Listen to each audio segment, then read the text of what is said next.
은혜의 찬양 감사드립니다. 이제 성경 말씀을 봉독하겠습니다.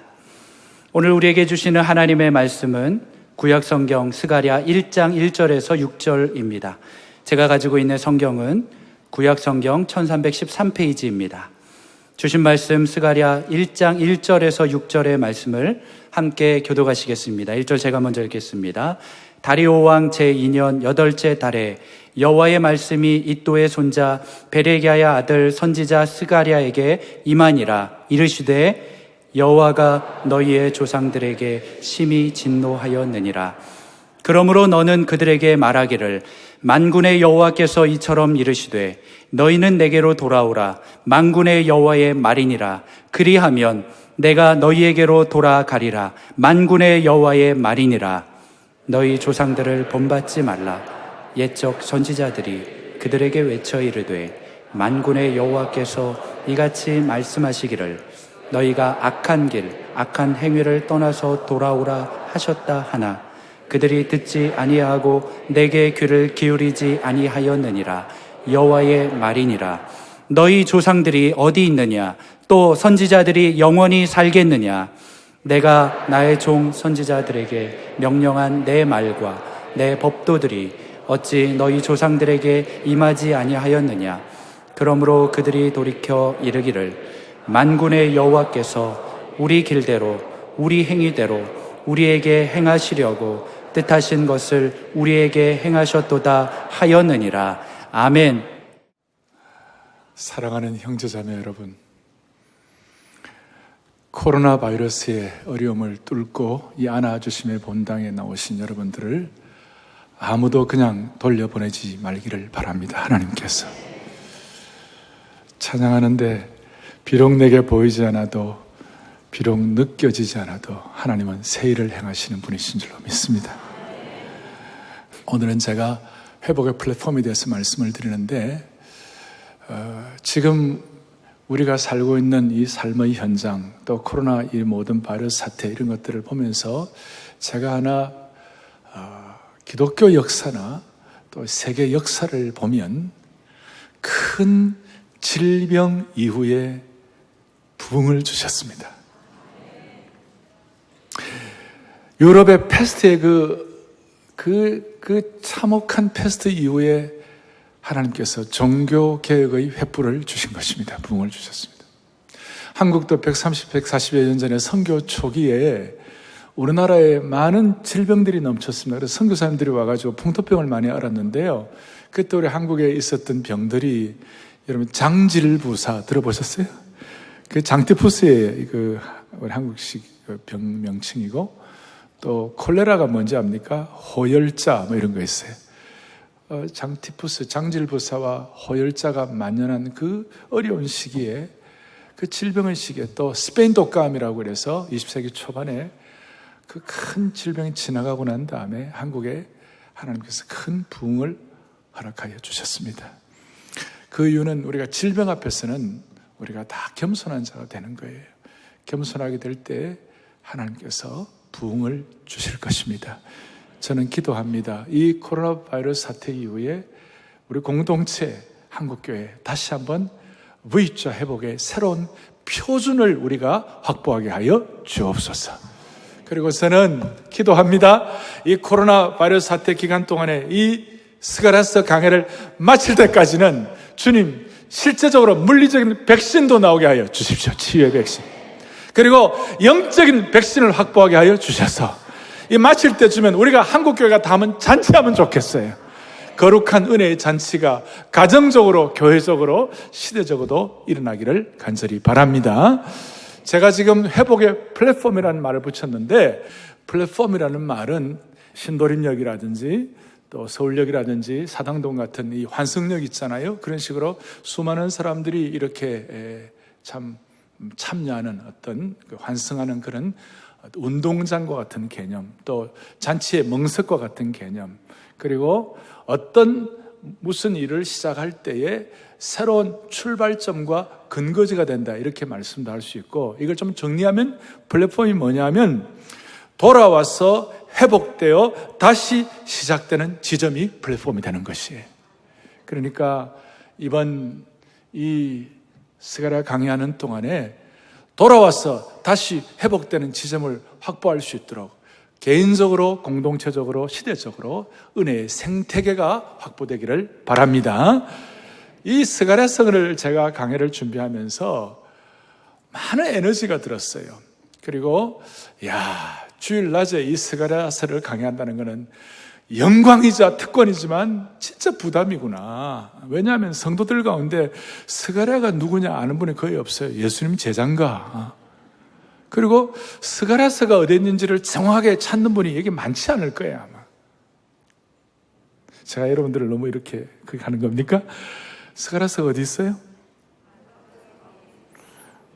말라기, 구약의 말라기 제일 마지막 바로 전이 스가랴 말라기입니다. 그러니까 참 이런 익숙하지 않는 내용들이에요. 이 내용들 좀 어려운 것인데 이 내용들을 여러분들과 같이 한다는 게 특권이자 영광이지만 사실은 부담인데 그 부담임에도 불구하고 이 스가랴서를 하게 된 몇 가지 이 스가랴서에 대한 토대라 할까, 이제 한 세 가지를 제가 갖고 이 시작을 하는 거예요. 첫째는 구약과 하나님의 말씀에 대한 말씀의 영광과 전통과 말씀의 자양분을 저는 믿습니다. 영광스러운 구약의 말씀에 아름다운 전통이 있는 것입니다. 저는 이 스가랴서를 처음에 82년도에 제가 미국 신학교를 다니면서 당시에 닥터 찰스 파인버그라는 분이 계시는데 이분은 주이시 랍비였어요. 유대인 랍비인데 랍비가 우리 복음주의자로 이렇게 개종을 하고 이렇게 한데, 그러니까 주이시적인 어떤 그 유대적인 전통에 아주 풍부한 분이었어요. 근데 그분의 아들들도 미국의 트리니티 신학교의 조직신학 교수 폴 파인버그, 존 파인버그 같은 식으로 아주 그 집안이 그런데 그분에게 이 말씀을 제가 배우면서 너무 제가 영광스러웠어요. 다 영어를 너무 잘해가 다 이해하는 그런 것도 아니었지만 하나님의 그 영광스러움 앞에 스가랴서에 말씀하시는 The Day of the Lord, 여호와의 날이 임하기를 바랍니다. 여호와의 날, The Day of the Lord. 그 Lord라는 말을 그걸 본래는 그 여호와라는 말인데 우리는 그냥 주님 정도가 아니고 여호와 하나님, 만군의 여호와 하나님, The Day of the Lord.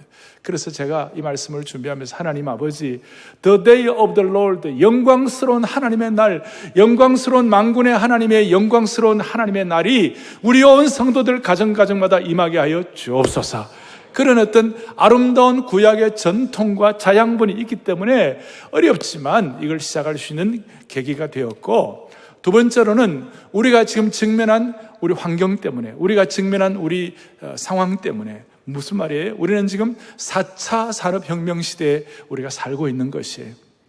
한 번씩 제가 말씀드렸지만 3차 산업혁명 시대는 우리가 많이 부족함이 있었고 정보전쟁에서 우리가 고통도 많이 당하고 그렇게 했지만 4차 산업혁명 시대에 새로운 반응과 각오가 여기 있어야 되겠다. 하나님 아버지, 4차 산업혁명 시대에 가장 걸맞는, 가장 잘 접목되는 그런 은혜가 있게 하여 주옵소서 하는 그런 마음으로 이 스가랴서를 같이 이렇게 접목하는 마음으로 준비를 하고 있고, 세 번째로는 우리는 신앙생활을 하고 우리가 사역을 하다 보면 또 섬기다 보고 주님을 섬기다 보면 우리에게 나름대로 역할 모델과 신앙 모델이 필요합니다. 저에게도 사역적 스승이 있고 목회적 스승이 있고 또 간접적으로는 또 찰스 스폴존 같은 목사님은 어릴 때부터 저에게는 책을 통해서 있지만 저에게는 간접적 스승이 되었는데 최근 한 2, 3년 동안 제가 주목하는 인물이 한 분이 있었어요. 그분이 뭐냐면 아브라함 카이프라는 네덜란드의 신학자이자 목회자이자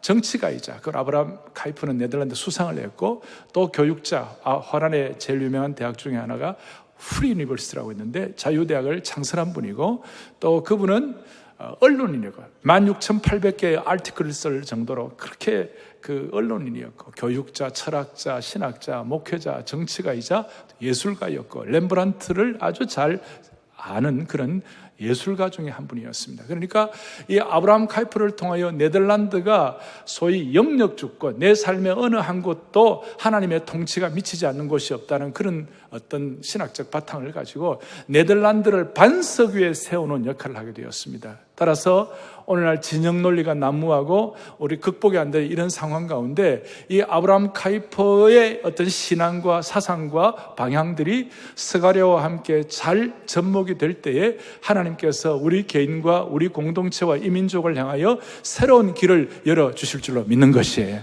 그러니까 새로운 어떻게 보면 뉴 노멀, 새로운 표준을 우리에게 주실 줄 믿습니다 하는 그런 마음으로 세 가지 구약의 전통의 자양분과 또 4차 산업혁명 시대를 맞이한 우리의 변화에 대한 각오와 반응, 세 번째는 우리에게는 좋은 역할 모델, 신앙 모델 이런 걸 통하여 저희들이 이 스가랴를 감당하도록 하겠습니다.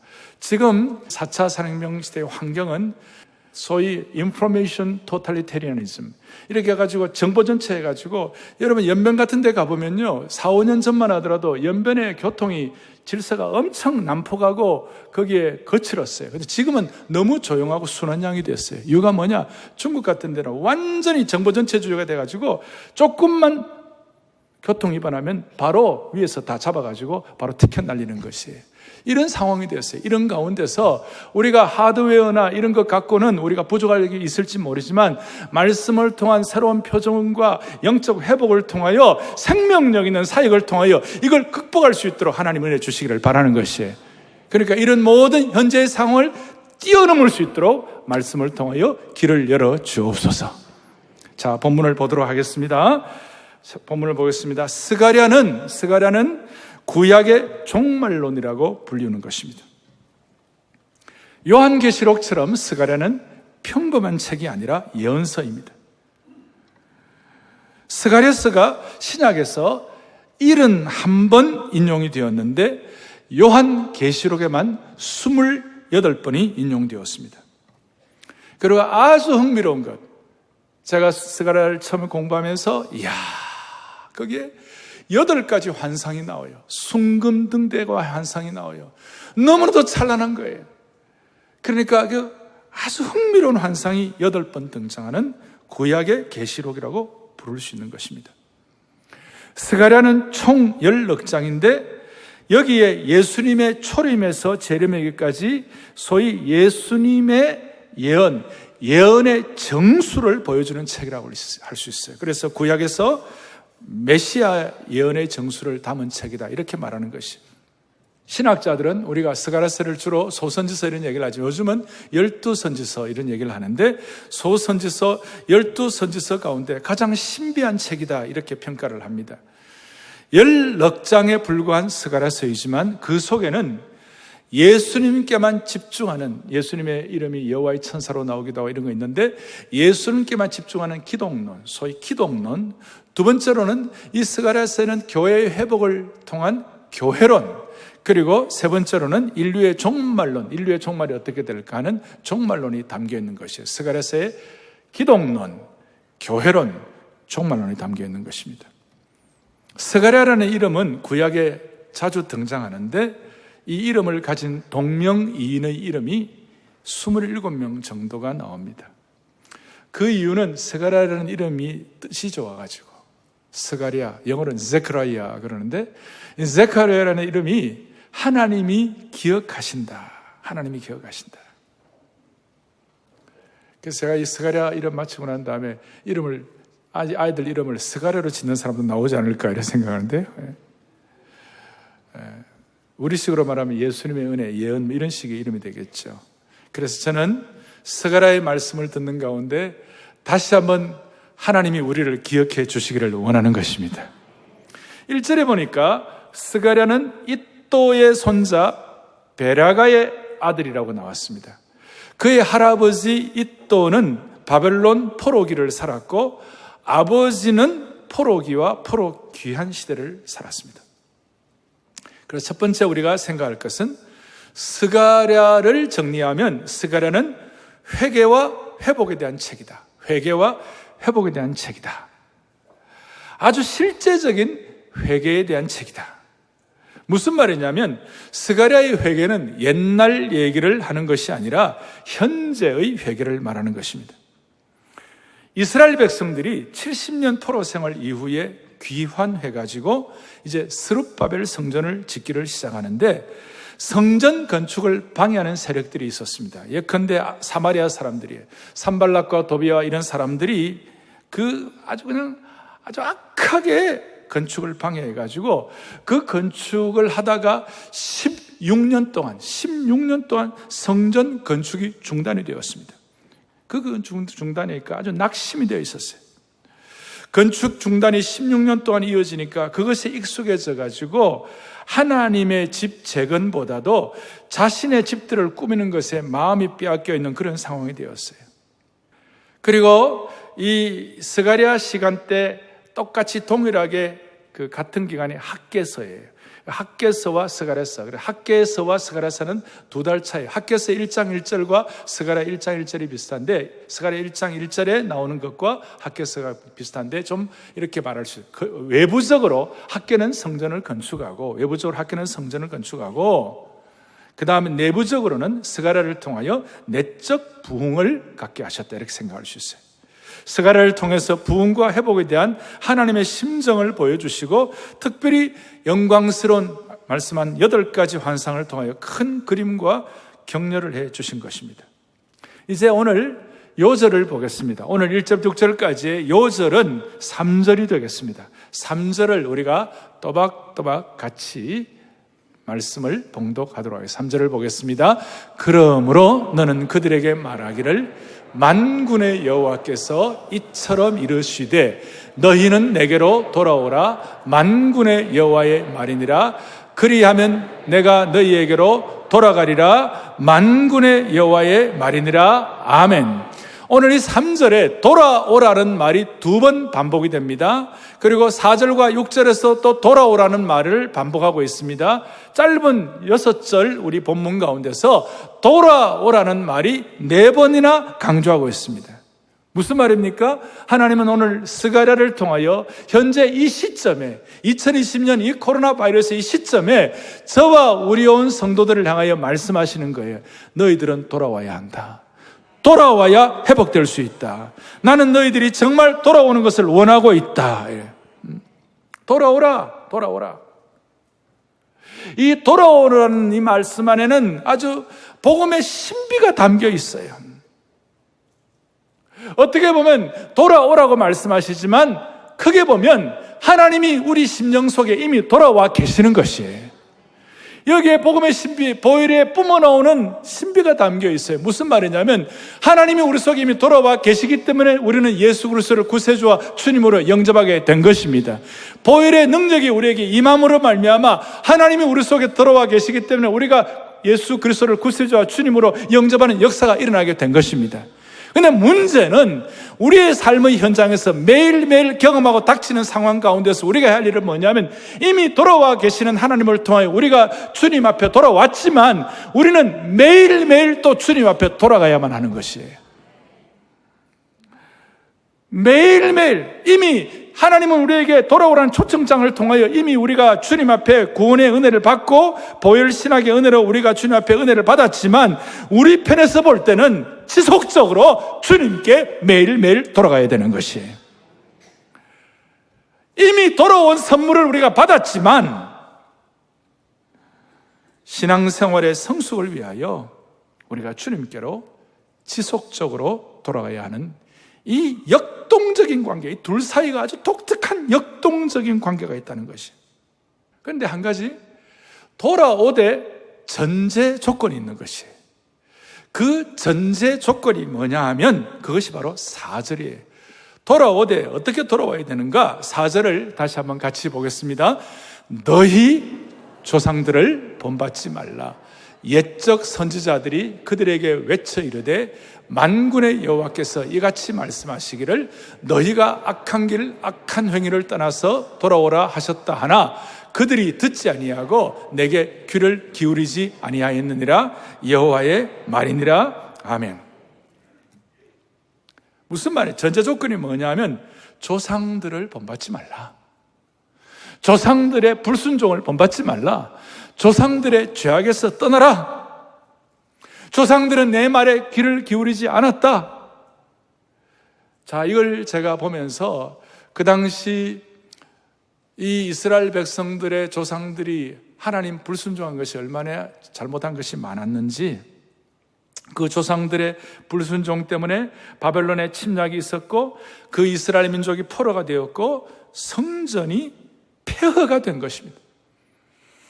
조상들의 잘못을 반면교사로 삼아가지고 너희들 그렇게 하지 말고 돌아오라. 조상들의 죄악을 본받지 말라. 그래서 5절에 주님께서 이렇게 말씀하시는 것이에요. 너희 조상들이 어디 있느냐? 그렇게 말씀하면서 6절 말씀, 오늘 6절 말씀도 또박또박 같이 하고 다시 보겠습니다. 내가 나의 종 선지자들에게 명령한 내 말과 내 법도들이 어찌 너희 조상들에게 임하지 아니하겠느냐? 그러므로 그들의 일으켜 만군의 여호와께서 우리의 길대로 우리 행위대로 우리에게 행하시려고 뜻하신 것을 우리에게 행하였도다 하셨느니라. 좀 어려운 것 같지만 쉽게 말하면 조상들이 하나님이 보내신 선지자의 말을 듣지 않더니 결국은 경고와 징계와 형벌이 그대로 이루어졌구나, 그 말이에요. 그게 너무 안타까운 거예요. 너무 안타까운 거예요. 이런 상황이 계속 이어지기를 원치 않는 거예요. 그래서 하나님께서 2절에 뭐라고 말씀하시느냐?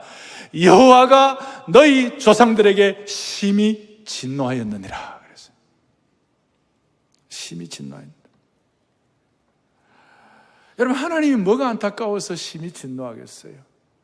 하나님이 무슨 그 감정을 한번 발산하시려고 진노하시는 거예요? 그거 아니에요. 하나님에게 안타까운 심정이 담겨 있는 것이에요. 하나님은 우리가 망하기를 원치 않는 줄로 확신합니다. 우리가 오물 구덩이에 빠져가지고 또 우리가 저 천길 낭떠러지에 서가지고 떨어져 죽기를 원치를 않는 것이에요. 자식이 구렁텅이에 들어가고 자식이 죽으려고 절병을 당하는데 고함을 지르면서 진노를 바라지 않는 부모가 어디에 있겠냐고요. 진짜 자식을 사랑하는 부모는 다 그렇게 할 거예요. 마찬가지예요. 주님이 뭐에 대해 진노하시는가? 죄에 대해서 진노하시는 거예요. 주님은 죄에 대해서, 조상들과 우리의 죄에 대해서 진노하시고, 오죽하면 히브리서 12장 29절에 주님이 뭐라, 죄에 대해서는 하나님은 소멸하시는 불이시다 그랬어요. 진노하시고 그 죄를 소멸을 시키기를 원하시는 하나님이신 줄로 믿는 것이에요. 그게 하나님의 죄에 대한 증오와 죄에 대한 진노와 하나님은 죄에 대한 노를 격발하신 것에 대해서 우리는 진심으로 우리에게 마음에 깨달음이 와야 되고, 하나님 편에서의 일방적인 진노가 아니라 결국 그 진노는 저와 여러분, 우리를 위한 진노인 줄을 알아야 되는 것이, 우리를 살리기 위한 진노인 줄 알으셔야 되는 것이, 그 하나님의 진노를 극복하고 우리가 정리될 때에 제가 열왕기하 8장 19절을 읽으면서 참 감사하다 이런 생각이 들었어요. 같이 보겠습니다. 여호와께서 그의 종 다윗을 위하여 유다 멸하기를 즐겨하지 아니하셨으니 이는 그와 그의 자손에게 항상 등불을 주셨다고 말씀하셨어요. 아멘. 하나님 우리에게 등불을 주시는 하나님이세요. 하나님 우리를 징계하기를 원치 않는 하나님이세요. 그런데도 진노하시는 하나님이세요. 왜냐하면 그 진노는 우리를 살리기 위한 진노이기 때문에. 따라서 오늘 이 하나님 앞에서 이 문제를 해결함으로 말미암아 여러분들 다 거룩한 등불 하나씩을 다 확보하시길 바랍니다. 어두운 길 가운데서 거룩한 등불입니다. 이 등불이 있으면 우리도 살고 서초도 살고 강남도 살고 서울도 살고 이 민족을 살리는 등불이 될 것입니다. 그런 마음의 손을 가지고 이 스가랴서 자체가 이 강의하는 기간 동안에, 모든 기간 동안에 사랑의 교회와 여러분들 가정이 이 시대를 향한 등불 축복이 되기를 원하는 것입니다. 자, 이렇게 말해도 아직까지 마음에 안 닿은 분들은 에스겔을 통하여 하나님께서 안타깝게 표현하신 하나님의 음성을 들어보시기를 바랍니다. 에스겔 18장 30절 31절을 보겠습니다. 같이 보죠. 너희는 돌이켜 회개하고 모든 죄에서 떠날지어다. 그러한즉 그것이 너희에게 죄악의 걸림돌이 되지 아니하리라. 너희는 너희가 범한 모든 죄악을 버리고 마음과 영을 새롭게 할지어다. 이스라엘 족속아 너희가 어찌하여 죽고자 하느냐. 저는 지금 계속 제 마음에 치는 내용이 너희가 어찌하여 죽고자 하느냐. 너희에게 죄악의 걸림돌이 되기를 원치 아니하노라. 그러니까 우리가 죽지 말고 생명의 역사를 통하여 죄악의 걸림돌을 정리하기를 바라는 것이에요. 그러면 구체적으로 조상들의 죄 문제는 그렇다 할지인데 우리는 오늘 2020년 지금 저희들이 살아가는 현장에서 우리는 뭘 회개해야 될까요?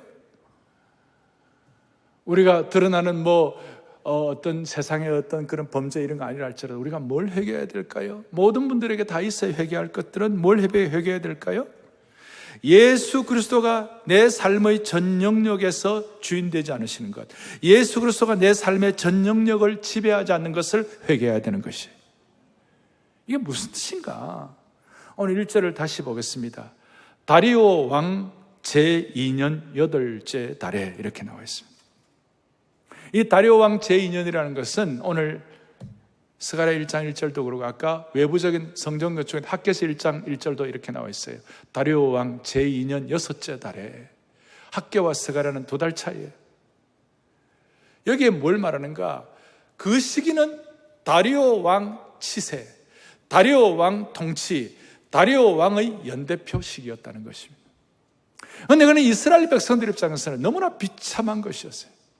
왜냐하면 이스라엘 백성들은 하나님의 통치를 받았고 하나님의 통치를 받는 대리인이었던 하나님이 세우신 하나님의 왕들의 통치를 받았기 때문에 이스라엘 백성들이 멸망하기 전에는 여호사밧 치세 제 몇 년, 히스기야 치세 제 몇 년, 솔로몬이 통치하던 시기 제 몇 년 하는 이 시기가 이 불순종과 죄악의 범죄를 통하여 이스라엘이 왕들이 직접 통치하는 연대표가 사라져버리고 다리오 왕 치세 2년, 너무나 안타까운 일이 벌어지게 된 것이, 이스라엘 왕이 없었기 때문에, 이스라엘 왕이 없었기에 이스라엘이 망하고 이방인의 손아귀에서 치욕적으로 지배받고 있었어요. 여러분들이요, 이 이방인의 치세가 언제 끝나는가? 예수 그리스도께서 지배하는 그 순간 끝나게 되는 것이에요. 그러니까 오늘 우리는 어떤 부분을 주님 앞에서 정리하고 처리해 나가야 할 것인가? 하나님 아버지, 사랑의 교회에 속한 모든 성도들, 이 말씀을 듣는 모든 주의 백성들의 영적인 연대표가 다시 회복되게 하여 주십시오. 영적인 연표가 다시 회복되게 하여 주십시오. 무슨 말이냐? 북한은 지금 주체 몇 년이에요. 과거의 조선시대는 중국의 통치를 받고 있었기 때문에, 중국의 영향을 받고 있었기 때문에 조선시대 여러분들 모든 과거에 급제한 사람들이라든지 왕의 교지를 받을 때에 세종치하 몇 년, 숙종치하 몇 년 이런 거 없어요. 그 당시에 명나라의 영락황제 몇 년, 나중에 이제 인조 이후에 청나라 통치를 받을 때 걸륭황제 몇 년, 걸륭 몇 년, 가경제 몇 년, 광서제 몇 년, 이런 식으로 우리가 조선시대도 사실은 중국의 연표를 쓰고 있었어요. 일제시대 때는 메이지 혹은 소화 몇 년 이렇게 있었어요. 그런데 우리는 앞으로 사랑의 교회는, 한국교회 성도들은 완전히 우리의 연표를 새롭게 해야 되는 것이에요. 겉으로는 지금 과거에 박근혜 정권 몇 년, 혹은 또 뭡니까? 노무현 정권, 혹은 문재인 정부 지금 3년, 이런 식으로 겉으로는 드러나 있어요.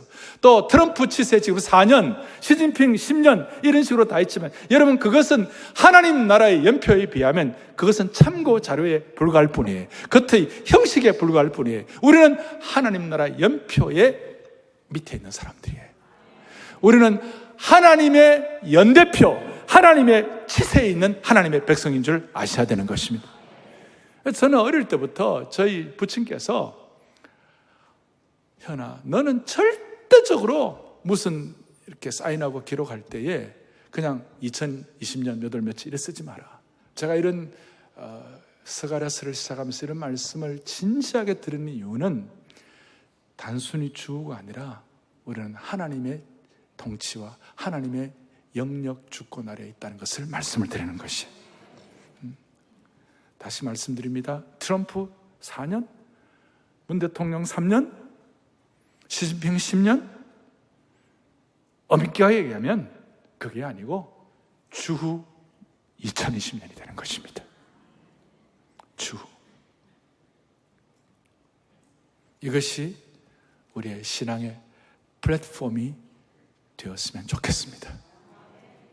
다시요. 플랫폼이라는 것은 우리의 근거지, 환승, 운동장, 멍석, 새로운 생태계 다 포함되지만 오늘 우리 모두의 삶의 현장이 하나님의 연대표 아래 다리오 치세가 아니라 주후 몇 년의 치세가 됨으로 말미암아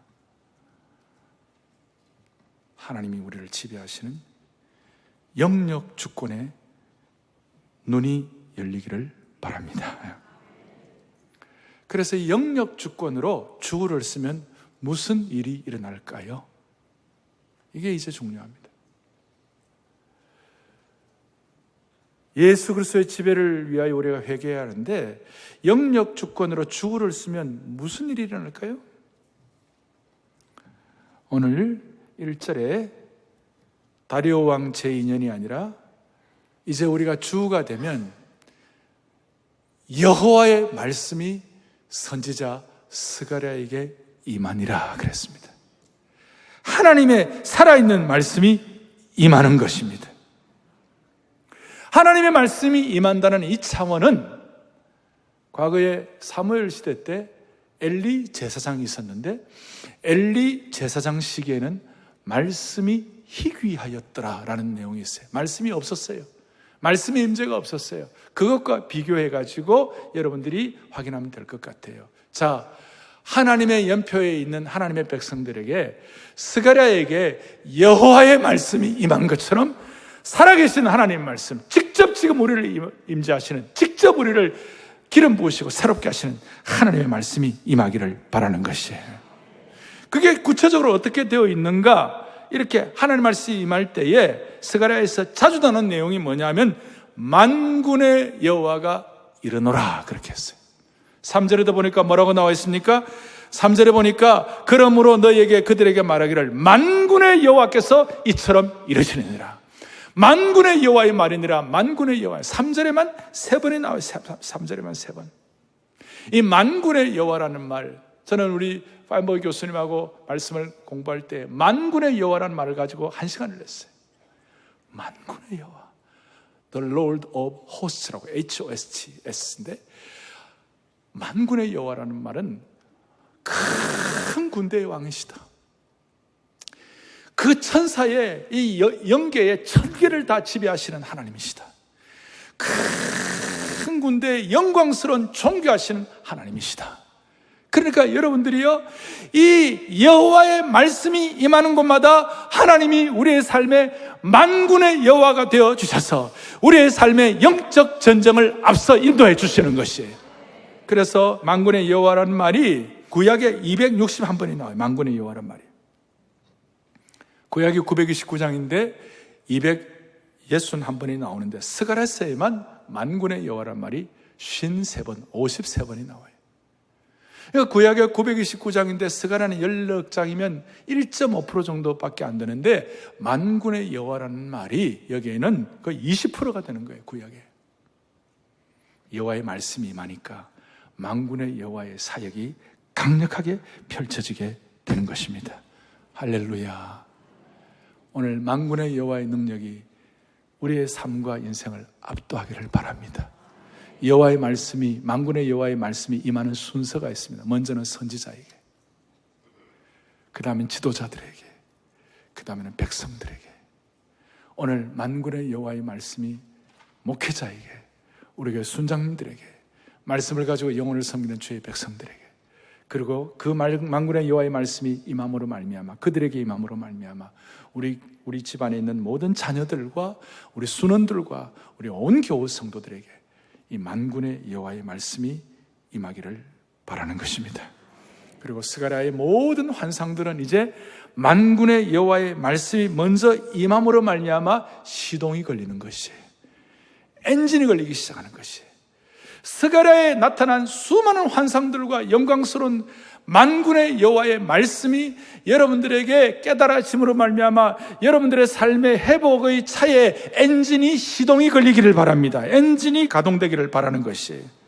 말씀의 시동이 걸리게 하여 주시옵소서. 만군의 여호와 하나님의 말씀이 임했다는 것은 이제 한 가지, 우리의 삶의 전 영역에서 하나님의 주권이 미치지 않는 것이 없다는 그런 뜻을 포함하고 있습니다. 아브라함 카이퍼는 만물을 통치하시는 그리스도께서